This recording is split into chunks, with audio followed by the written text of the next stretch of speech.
the angels were commanded to prostrate to Adam, not in prostration to the flesh of Adam. It's not, the point of the story is not that God made Adam with a nose and ears and a mouth and eyes because he himself has a nose and an ear and a mouth and eyes.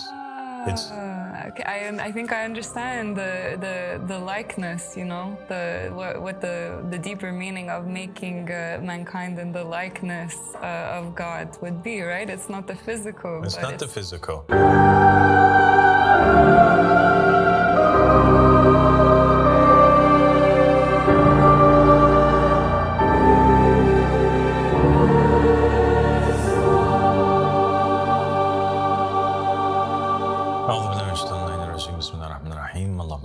محمد وآل محمد إلى المهدينا وسلم تسليما. Assalamu alaikum wa rahmatullahi wa barakatuh. My dear sister and companion, Tiffany. Alaikum salam wa rahmatullahi wa barakatuh, dear Father. Thank you for joining me. Thank you so much for having me here. So today I want to talk to you about something which is a little bit interesting to me, and that is this whole idea or concept of worshiping through images. And worshiping through images is something which I think is very prominent, not only in the ancient polytheistic religions, but also within the Western traditions or religions of Judaism, Christianity, and Islam. Okay. I think if we take the Bible as we know it now, the one that includes the New Testament and the Old Testament, we'll find that there is something very interesting. The book of Genesis starts off with this scene where basically God creates Adam and Eve in his image. All right. So there's this making of an image and worship that's associated with the image of God, which is Adam and Eve now, in particular Adam, when God commands in the apocryphal sources and also of Christianity and Judaism, but also in the religion of Islam and the Quran, when God demands of the angels that they worship him through this image that he is created, which is the image of Adam. We find in the very end of the Bible, in the book of Revelation, we also find that there is this creation of an image, and albeit it's thought to be like a bad thing or a bad notion, where it's like the beast creates the image of the first beast, right? Mm-hmm.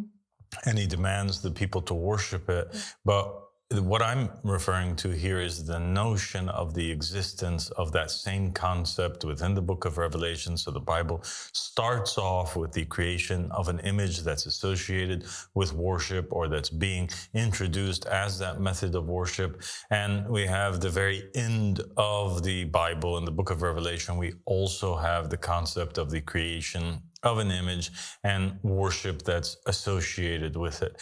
So how do we make sense of this, and how does it relate to our view of religion today?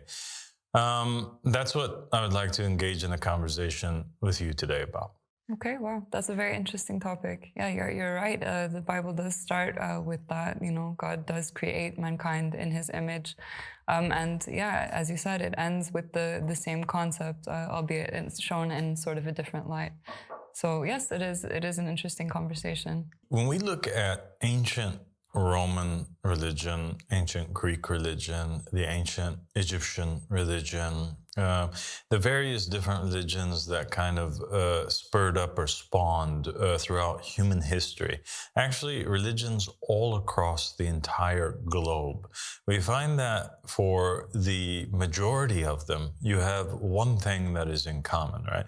Because you either have polytheistic religions or religions that are considered to be polytheistic, and that depend a lot on the worship of a plethora or a multitude of gods. And then you have these monotheistic religions that focus on worshiping one God. Now, we've already stated that within these monotheistic religions, namely Judaism, Christianity, and Islam, we have the creation of this image. So what about polytheistic religions?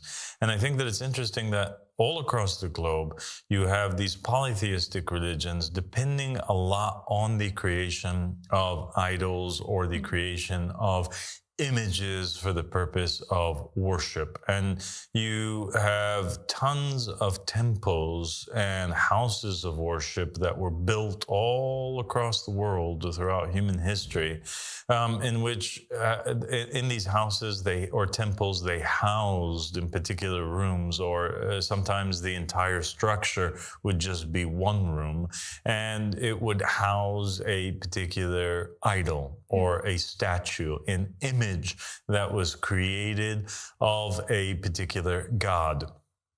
And the people would go in there and they would make offerings to these statues or offerings to these gods. And a lot of the time, they would offer images as well of things that they needed cured. For example, if somebody had a problem with hearing, they would go over to the idol and they might offer the idol a statue or a mold of an ear. If somebody had an issue with their nose, right, they would offer the idol in a statue of their nose or of their hand or of their feet or of their legs. And so we have here images in connection to worship and beseeching certain favors from the gods. Another thing that I think is very interesting is the fact that a lot of these gods that were sculpted and created, you would find them in not just in the images of human beings, but you would find them being created in the image of particular animals. Why was that? Why do they have, especially in ancient Egypt, a lot of gods that were created, for example, with the head of a lion, or in the image of a bull, or with the head of a crocodile, etc.? And the answer to that is that the ancient Egyptians would basically reflect upon creation. And when they would find particular divine traits, or what they considered to be divine traits in animals or in images that they saw in real life, they would consider that these images that embodied these characteristics or these virtues or these attributes to be manifestations of the divine, or manifestations of one of the particular gods that they would worship. Okay. Does that make sense? Yes, it does. It makes sense. And you find it also in, like in India, when you were talking about the animal deities, I was thinking of Ganesha as like an elephant. Yeah, it's something that you find, common. It is a point of commonality between different, what we know as polytheistic religions. And it would make sense if this is the origin of that. So the ancient polytheists, I guess it would be correct to say that they were not human beings that looked and saw, for example, an elephant, or looked and saw a bird, or looked and saw a lion, and they thought to themselves, this is the Almighty God. But rather, they saw these animals as being manifestations of the divine God. At least that's how it started, and at least that's how the more educated thinkers amongst society considered the religion to be. Okay? Yeah, that makes sense. Now, I think that when knowing all of that, that's very interesting to me because of the concept which was discussed in Imam Ahmed al-Hassan alayhi salam's book, the Book of Monotheism. And Imam Ahmed al-Hassan alayhi salam, he wrote this book, and the book was called the Book of Monotheism because he said that monotheism is the most sacred and the most important science in all of creation. Like, it is the epitome of all things that a believer should pursue, because it has to do with the very foundation of religion. Whoever gets their monotheism correct, they are a true believer. And and we know from many narrations from Muhammad and the family of Muhammad that polytheism, or shirk, is so hidden sometimes that a person cannot even recognize it. And the Quran says that most of the people die while or go through life, having worshipped other things in addition to Allah subhanahu wa ta'ala. So they worship Allah subhanahu wa ta'ala, but at the same time, it's not free of worship of the devil. Alongside with it. And Muhammad and the family of Muhammad said that shirk is quieter than the footsteps of an ant in the middle of a dark night, right? So it's impossible to hear the footsteps of an ant, right? Especially if it's dark outside and there's no source of light. That's how hidden polytheism can be. And that's why it's so important that we examine. And that's why he wrote this book of monotheism, so that it be a shining light that he can shed for all mankind. In the book of monotheism, Ahmad al-Hassan explains that if we are searching for God, if we're talking about the ultimate source of all things, okay, the God of all gods, the King of all kings, right, the source of creation that everybody complains about because he was so absent and everybody is searching for, and so much confusion has arisen. Where is he? What is he? Ahmad al-Hassan explains that God himself is above being described. And this is something that we know in Islamic sources. And it's not just something that we know in Islamic sources. It's also something that we know from Christian and especially Judeo sources. God, it is polytheism, it is wrong, it is bad, it is sinful to attribute or think about God in any way that we think of anything that is present in this physical world. Yes, even the name and all of these things, they're actually they become a form of idol worship, right? If you're worshiping the name of God instead of the thing which is beyond the name, then it becomes like a form of idol worship. Exactly. So he is above description. There is no color that we see with our eyes that we can apply to him. There's no shape that we see in our world that we can confine him to or describe him. Because once we apply to him any characteristic or title that we have in this world, we have limited his very nature, and he is by nature unlimited. Okay, here things have a beginning and they have an end. God has no beginning and he has no end. Here we are limited by time and space. We're confined in particular structures. So we are held captive in our bodies. God is unlimited. There is nothing that can confine him. He is everywhere and yet nowhere at the same time, right? He is working and resting together. He is, always was, and always will be. Okay? Is the concept clear? Yes, it's clear. Good, alhamdulillah. So how does a being like that make himself known to lesser entities that he has created? This became the big question. How is this relationship established between God, the infinite, and between creatures that are finite? How can this happen?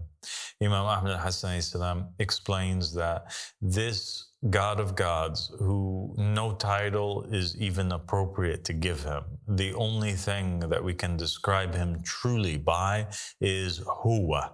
Huwa just means he, right? Yeah. And this is kind of confirmed also in the Torah, in the encounter which he had with Moses, in which Moses asks him, "Who shall I tell the Israelites sent me?" And he says, "I am that I am," right? Because there's no other word that would truly be appropriate for who he is, right? Or to describe him. No descriptions can fit him. And we have narrations from Muhammad and the family of Muhammad. And I just want to emphasize on this because lest people have any sort of doubt regarding this point before we move on. There are narrations from Muhammad and the family of Muhammad which describe not God, but paradise itself. And they state that in paradise are things that no eye has ever seen, okay? And sounds that no ear has ever heard, right? And things that things that have never crossed any mind, no mind has ever thought of. Okay? It's that different. It's beyond description. It's not like anything that we have here.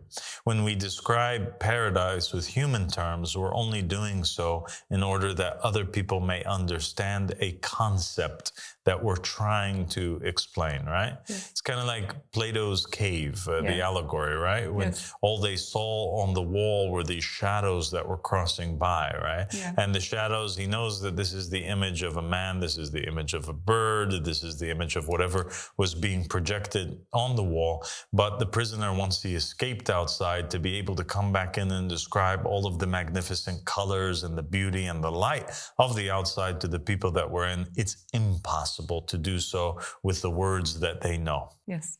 It's it's a very important allegory, and it makes a lot of sense. Yeah. Good. So how did God make himself known to creation? He had to manifest as something. And so we have the birth of this idea of manifestations. He manifests as something, but he is something that is beyond form, something that is not physical. And so he has to also, even his manifestation becomes something that is without form and something which is non-physical.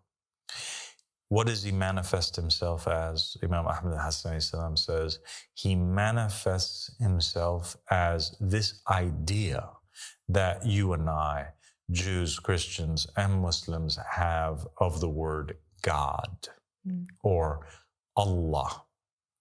Okay. That's what he manifests himself as. Why?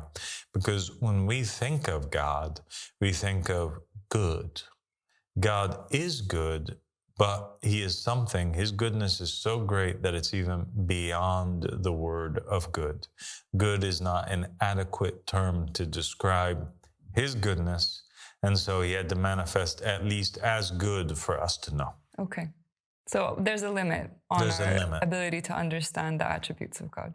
Even the attributes of God themselves would be in some way, shape, or form not as unlimited as he himself, the truth and reality, is. Okay?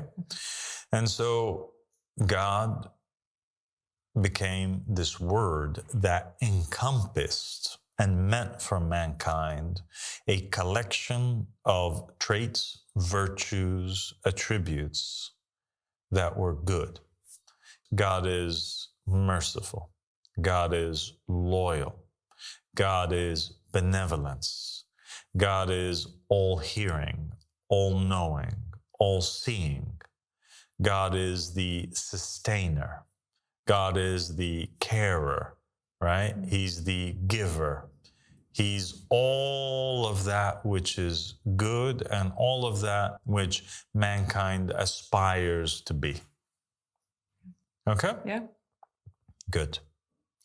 Now, after this initial step of manifesting as, from he to this other image, we can say, of himself, and the image is the image of God with all of these attributes or characteristics, he had to, in order to be known by man, further manifest himself. Now, God, the word God with all of these characteristics, had to present itself and manifest itself in a human being. Because unless we saw these concepts in practice, we would not be able to fully grasp them or understand how can they be implemented or how can they function in day-to-day life. Right, absolutely. I mean, how can you know what goodness is if you have never seen goodness, shining to the fullest extent that we can know it? You would have to have an example in order to know it. And it makes a lot of sense. I mean, it's like what you were describing earlier when humanity would observe certain attributes in the animals and they thought that these were, extraordinary qualities and they tied it to the divine. Of course, we have to have an example in front of our eyes in order that we understand the concepts. Exactly. And here comes into play the very creation of Adam himself. Okay? So the angels didn't understand, and they objected, according to the Quran, to the very creation of Adam. They didn't understand why was God doing this, and God said, "Verily, I know that which you don't know." Yes. And what was it that God knew? God knew that this being that he was creating, Adam, the first human being, had the capability and had within him the Spirit of God, right? God says, when I blow into him of my Spirit, then fall down into prostration. What was the Spirit that was blown into him? It was the Spirit of God. What is God? A collection of all of these divine virtues and characteristics. Yes. So now Adam becomes a walking, talking, breathing, living example of all of the divine virtues of God. That's why we have narrations that say that the gazing upon the face of Ali ibn Abi Talib, for example, is worship, right? Alayhi salam. Why? Because Ali ibn Abi Talib, alayhi salam, like Adam, was a manifestation, a living, breathing example or image of God in creation. Yes. Okay? Yeah. Whereby if people emulated or watched, contemplated over, interacted with, they would be able to interact with the divine. That's why the angels were commanded to prostrate to Adam, not in prostration to the flesh of Adam. Yeah. It's not, the point of the story is not that God made Adam with a nose and ears and a mouth and eyes because he himself has a nose and an ear and a mouth and eyes. Okay. I think I understand the likeness, you know, what the deeper meaning of making mankind in the likeness of God would be, right? It's not the physical. It's not the physical. It's that, like, he is merciful and he created Adam merciful. Okay. He is kind, he created Adam kind. Yeah. He is wise, he created Adam to be wise, right?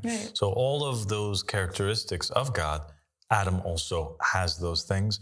And when the angels are prostrating, they're prostrating because he is such a shining example of all these characteristics, right, and virtues, that they had to just bow down in awe in recognition that God's at play here. He's operating through this creature. Okay. Okay. Yeah, I think that's really important to understand. And yeah, it makes sense.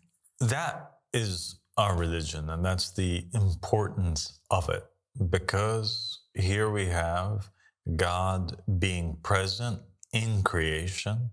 As he said, he was a hidden treasure, and he created creation in order that they may know him. And here's the method which he provides that creation gets to know him. He manifests himself as images, and the most perfect of all images in creation is always present, is always shining, is always there, so that people may emulate, interact with, and become more like God. It's not just that the rest of creation or the angels were to prostrate to Adam and just be his servant. No, the proofs of Allah, according to Imam Ahmad al-Hassan, did not come to the earth, were not sent to the planet, except to serve the sons of man. How can you serve the sons of man? By helping them become more like God. And that is monotheism. Monotheism is recognizing who is the image of God in your time. And then after you recognize who it is, then you become an embodiment of that. We worship God through becoming an image of him. Yes. Yes. Does that make sense? Yes, it does. It makes a lot of sense. Okay. So now we know that the worship of God and the religion itself of God is a religion of worship through imagery, we could say, right? Yes. By recognizing his image and working to make ourselves an image of God versus an image of the devil or of something else. And that takes us to the book of Revelation. And it takes us to what's going on over there. Now, if we submit to this idea that the first beast is the Antichrist and the second beast is the false prophet, and the false prophet creates an image of the Antichrist for the people to worship, or an image of Satan for the people to worship, even though we're going to do a very special, exciting episode on the book of Revelation and its true meanings in this time. But let's put that aside for a minute and let's just discuss it in the way that the people understand it to be. Okay. If that is the case, then what that would mean is that we have somebody who appears at a particular time, and although the people think that he is an embodiment of the virtues of God, except that he is an embodiment of the virtues of the devil, the anti-God. And people just fail to kind of recognize that. And so they end up worshiping the Antichrist by admiring these and idolizing these virtues that are actually bad. Oh. And they themselves become images of the Antichrist, or images of this image, and they walk behind it. Oh, wow. That's very interesting. Yeah, so like whatever the attributes of God are, it would be sort of the opposite of that. So if God is generous, then this would be like stinginess. Selfishness. Exactly, selfishness. Exactly. Yeah. If God puts the other first, like Jesus did, then this one might say me first, my country first, right? Right. Yeah. Yeah. If God basically prioritizes, spiritual knowledge, this would be more prioritizing the material and running after the dunya, right? Yeah. And people might be fooled to think that this is a good thing, and this is what, then they might preach that this is what God expects from us to do, to get a good job so that we can buy nice things for ourselves and be worried about a physical material life, right, and take care of our own self and not the other human being. Wow. If God is the one who appoints the ruler, then this image might idolize and preach and teach the virtues of people being able to pick their own leader. Yes. So it's like the anti-image, but it's presenting itself as an image of the Almighty God. That's mind-blowing. But yes. Yeah, I mean, these verses certainly can be understood like that. It's so crazy, the level of deception. And of course, we know that the Antichrist is meant to be a great deceiver, right? So the level of that deception is astonishing, that what we know to be the opposite of the attributes of God could be then preached as, something divine and something to be emulated by the people. Absolutely. Wow. And so here now we find the true meaning of the creation of Adam in God's image. We find the true meaning of the creation of an image of Satan, and certainly that is true according to all of the religions, that Satan does send his son, and this son is like a false messiah, a false teacher, an antichrist, a dajjal. And there's not just one of them, there's many of them.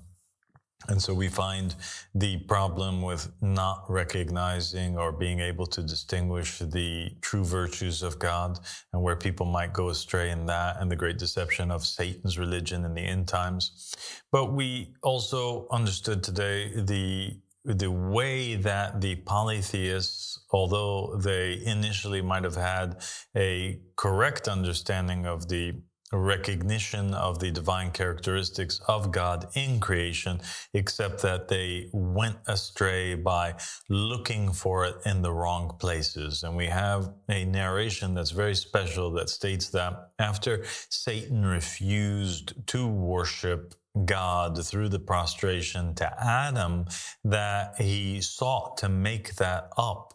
And he told God, please exempt me from prostrating to Adam, and I will worship you in any veil that you take. And so Satan went forth, the narration says, and he prostrated to the sun, and he prostrated to the moon, and he prostrated to the trees, and he prostrated to the animals. He prostrated to everything that exists without and except for Adam himself. And based off of that, we can see that it eventually progressed into these polytheistic religions, where mankind also, in the same way as Satan did, began to look for God behind veils other than the veil that they should have been looking for him behind. And so they, rejected Joseph the manifestation of God in that time, but they worshipped the crocodile god, or they worshipped, and looked for God's virtues within the animals. And the same thing with Buddha in his time, the same thing with Krishna in his time, the same thing with the various prophets and messengers that were sent to the peoples throughout history. Wow. I mean, that's so fascinating. And it really makes a lot of sense that we have that narration that says, if you have died without knowing the Imam of your time, you've died the death of ignorance, because this is actually, the true way to practice monotheism is by recognizing that which God, sent forward and gave his Holy Spirit to, and how he shines forth to humanity. And this is how we are able to know God. And any other form of worship is association, and it's polytheism, really.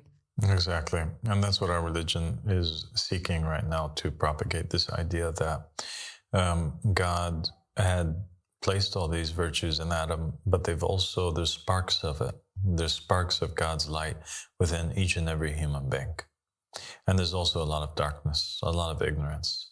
And the more that we are able to embody within ourselves the virtues of God, we become more and more like God, until we become his will and his hand and his face within creation. We become a manifestation of him in creation by emulating the perfect image of God and becoming ourselves a perfect image of God. And this is not an easy thing to do in this day and age, when you're living in a world that's surrounded by darkness. But that is what we are preaching, and that's what we are calling for. And that's why we have also formed the community that we have formed, in order that we may live with one another, fellow human beings that share our belief, and we are able to provide for them. We can be able to be sustainers for them. We can be able to be helpers for them. We can be generous to them. We can be merciful to them. We can be loving to them, so that we can be vessels that actually God's love and his sustenance and his mercy travels through us to the rest of mankind.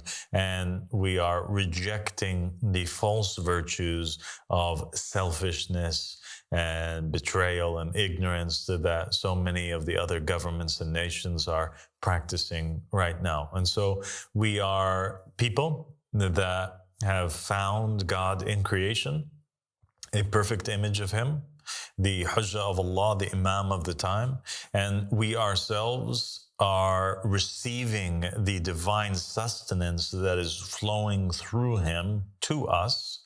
And we ourselves are becoming like him, vessels for that divine sustenance and light and those virtues to shine out of us towards the rest of creation. And by doing so, we form a gigantic divine community around us, so that will continue to shine brighter and brighter until it puts out all of the darkness on the face of the earth. Wow, that is so beautiful. Thank you so much for the opportunity to understand this, and to put my faith into practice, and to be in this community that you have formed, and to try and let God's light shine through myself, and through our community as a whole. Thank you so much. God bless you. Thank you so much for joining me, Tiffany.